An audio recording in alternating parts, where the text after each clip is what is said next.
দিনটা শুরু হয় সকাল 7টা থেকে, আর তারপর চলতে থাকে একের পর এক কাজ। নিজে ফ্রেশ হয়ে ঘরে এসে দেখি মেয়েও উঠে গেছে ঘুম থেকে। মামাম, গুড মর্নিং। গুড মর্নিং মামাম, তুমি উঠে গেছো? ও শোনা মা, তুমি উঠে একা একা শুয়ে আছো মা? ও মা, ওলে বাবালে, চলো উঠে পড়ো, খাওয়া দাওয়া করতে হবে তো। ওচো ওচো ওচো ওচো, আসো আসো। এখন আমার মেয়ে প্রতিদিনই সকাল 7টা থেকে 7:30টার মধ্যে নিজে নিজেই ঘুম থেকে উঠে পড়ে। তবে আমি জানি বড় হওয়ার সাথে সাথে এই অভ্যাসটা আর থাকবে না।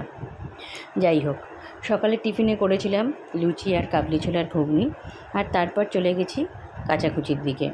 অনেক দিন পর কিন্তু আজ একটা ভালো রোদ দিয়েছে, তাই না? বৃষ্টির কারণে ঘরে অনেক জামাকাপড় জমে গিয়েছিল। ওর অফিসের কয়েকটা গেঞ্জি, আমার কয়েকটা শাড়ি, আর মেয়ের কাচাকুচি তো রোজই থাকে। ও যেহেতু ছোট, তাই ওর জামা ওর কাঁথা তো রেগুলারই কাচি। যাই হোক, কাচাকুচি করে এবার চলে যাব রান্নার দিকে।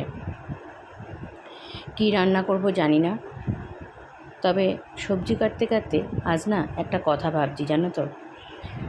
দেখো, মেয়েকে তো সলিড খাওয়ানো শুরু করে দিয়েছি, কিন্তু আজকে প্রথমবার ওকে চিকেন দেব।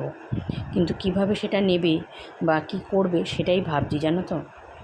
খাওয়াতে বসলে তো রেগুলারই কম বেশি একটা যুদ্ধ আমার বাড়িতে শুরু হয়ে যায়। আজ আবার একটু চিকেন দেব, কী করবে না করবে এটাই চিন্তা করছি। যাই হোক, এদিকে দেখো দুপুরে রান্না বসিয়ে দিয়েছি, আর ওদিকে দেখো মেয়ের জন্য চিকেনটা সেদ্ধ করতে বসিয়ে দিয়েছি। আজ তোমাদের সাথে শেয়ার করে নেব খাওয়াতে বসলে আমার বাড়িতে কি কি সিমটম শুরু হয়ে যায়।